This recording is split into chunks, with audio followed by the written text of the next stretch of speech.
Em nome do Pai, do Filho e do Espírito Santo. Amém. A Santa Missa nos reúne para celebrarmos o Cristo crucificado e ressuscitado, fundamento da nossa fé e do nosso testemunho. A liturgia nos convida a renovar o compromisso de sermos sal e luz, discípulos e discípulas que dão sabor e sentido à vida do próximo. Louvemos ao Pai pelo seu amor, manifestado em toda ação que expulsa do mundo as trevas da opressão e da injustiça. Livro do profeta Isaías.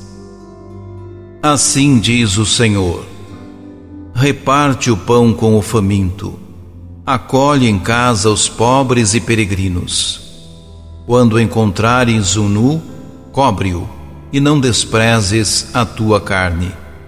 Então brilhará tua luz como a aurora, e tua saúde há de recuperar-se mais depressa. À frente caminhará a tua justiça, e a glória do Senhor te seguirá. Então invocarás o Senhor, e Ele te atenderá.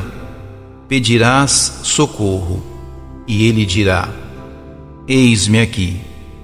Se destruíres teus instrumentos de opressão e deixares os hábitos autoritários e a linguagem maldosa, se acolheres de coração aberto e indigente e prestares todo o socorro ao necessitado, nascerá nas trevas a tua luz, e tua vida obscura será como o meio-dia.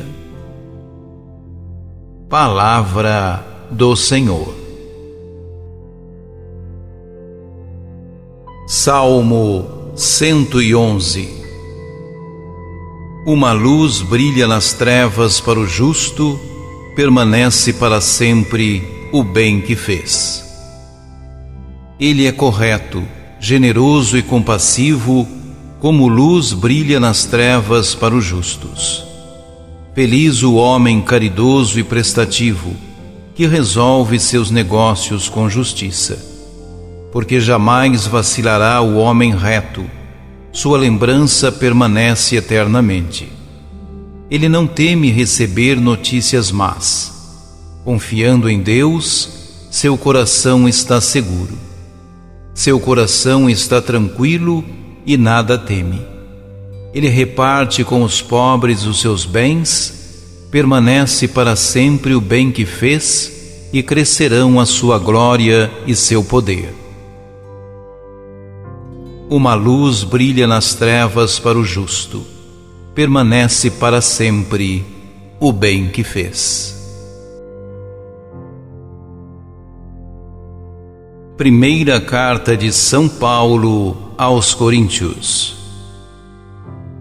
Irmãos, quando fui à vossa cidade anunciar-vos o mistério de Deus, não recorri a uma linguagem elevada ou ao prestígio da sabedoria humana. Pois, entre vós, não julgueis saber coisa alguma, a não ser Jesus Cristo, e este crucificado. Aliás, eu estive junto de vós, com fraqueza e receio, e muito tremor.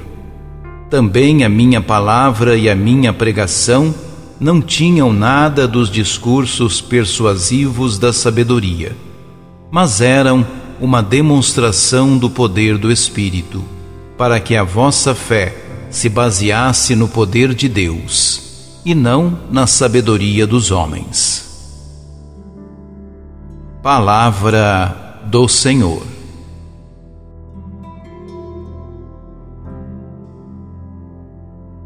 Proclamação do Evangelho de Jesus Cristo segundo Mateus. Naquele tempo, disse Jesus a seus discípulos: vós sois o sal da terra. Ora, se o sal se tornar insonso, com que salgaremos? Ele não servirá para mais nada, senão para ser jogado fora e ser pisado pelos homens. Vós sois a luz do mundo. Não pode ficar escondida uma cidade construída sobre um monte. Ninguém acende uma lâmpada e a coloca debaixo de uma vasilha, mas sim num candeeiro, onde brilha para todos que estão na casa.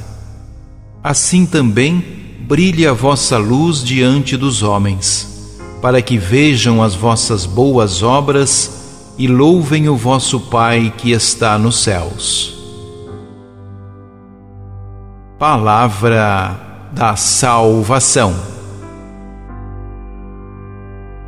O texto que nos é proposto reúne duas parábolas, a do sal e a da luz, destinadas a pôr em relevo o papel do novo povo de Deus no mundo e a definir a missão daqueles que aceitam viver no espírito das bem-aventuranças. Depois de apresentar a nova lei, bem-aventuranças, Jesus define a missão do novo povo de Deus. A primeira comparação é a do sal. O sal é, em primeiro lugar, o elemento que se mistura na comida e que dá sabor aos alimentos. Também é um elemento que assegura a conservação dos alimentos e a sua incorruptibilidade. Simboliza nesta linha aquilo que é inalterável. No Antigo Testamento, o sal é usado para significar o valor durável de um contrato. Nesse contexto, falar de uma aliança de sal é falar de um compromisso permanente, perene. Dizer que os discípulos são o sal significa, portanto, que os discípulos são chamados a trazer ao mundo essa qualquer coisa a mais que o mundo não tem e que dá sabor à vida dos homens. Significa também que da fidelidade dos discípulos ao programa anunciado por Jesus, as bem-aventuranças, depende a perenidade da aliança entre Deus e os homens e a permanência do projeto salvador e libertador de Deus no mundo e na história. A referência à perda do sabor, se o sal perder o sabor já não serve para mais nada, destina-se a alertar os discípulos para a necessidade de um compromisso efetivo com o testemunho do reino. Se os discípulos de Jesus recusarem ser sal e se demitirem das suas responsabilidades, o mundo guiar-se-á por critérios de egoísmo, de injustiça, de violência, de perversidade e estará cada vez mais distante da realidade do reino que Jesus veio propor. Neste caso, a vida dos discípulos teria sido inútil. A segunda comparação é a da luz. Para explicar, Jesus utiliza duas imagens. A primeira imagem, a da cidade situada sobre um monte, leva-nos a Isaías 60, 1:3, onde se fala da luz de Deus que devia brilhar sobre Jerusalém e, a partir de lá, iluminar todos os povos.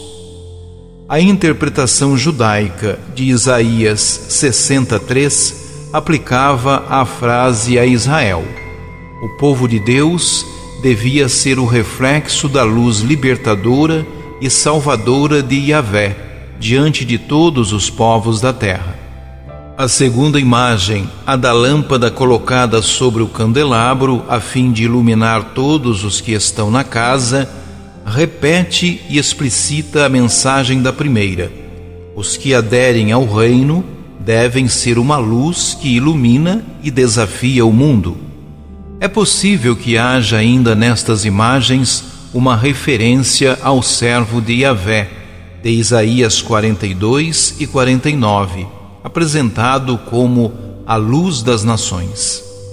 De qualquer forma, a verdade é que, na perspectiva de Jesus, essa presença de luz de Deus para iluminar as nações dar-se-á doravante nos discípulos, isto é, naqueles que aceitaram o apelo do reino e aderiram à nova lei, as bem-aventuranças, proposta por Jesus. Eles são a Nova Jerusalém ou o novo servo de Yahvé, de onde a proposta libertadora de Deus irradia, e a partir de onde ela transforma e ilumina a vida de todos os homens. Estas duas imagens não pretendem, contudo, dizer que os discípulos de Jesus devem dar nas vistas, mostrar-se, escolher lugares de visibilidade de onde as massas o admirem e os aplaudam. Mas pretende dizer que a missão das testemunhas do reino deve levá-las a dar testemunho, a questionar o mundo, a ser uma interpelação profética, a ser um reflexo da luz de Deus e que não devem esconder-se, demitir-se da sua missão, fugir às suas responsabilidades. Essas boas obras que os discípulos devem praticar e que serão um testemunho do reino para os homens são, provavelmente, aquelas que Mateus apresenta na segunda parte das bem-aventuranças: a misericórdia, um coração capaz de compadecer-se, de amar, de perdoar, de se comover, de se deixar tocar pelos sofrimentos e angústia dos irmãos, a pureza do coração, a honestidade, a lealdade, a verdade, a verticalidade, a defesa intransigente da paz, a recusa da violência e da lei do mais forte, a luta pela reconciliação e da justiça. É desse labor dos discípulos que nascerá o mundo novo, o mundo do reino. A missão dos discípulos é, portanto, a de dar sabor ao mundo, garantir aos homens a perenidade da aliança e iluminar o mundo com a luz de Deus. Eles são as testemunhas dessa realidade nova que nasce da oferta da salvação e da vivência das bem-aventuranças. Neles tem de estar presente essa realidade nova que Jesus chamava reino. Oremos. Pai nosso que estais nos céus, nós te damos glória pela luz que entrou no nosso mundo, manifestada no teu Filho Jesus, e pela multidão dos fiéis que caminharam no seguimento da luz, fazendo o bem. Nós te pedimos por todas as nossas assembleias cristãs, que elas deem sabor à nossa humanidade e sejam a luz que brilha para o nosso mundo. Deus provê, Deus proverá, a sua misericórdia não faltará.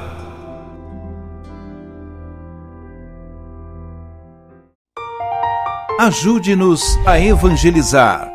Se inscrevam em nosso canal, ativem o sininho, dê o joinha em nossos vídeos e compartilhem a palavra de Deus.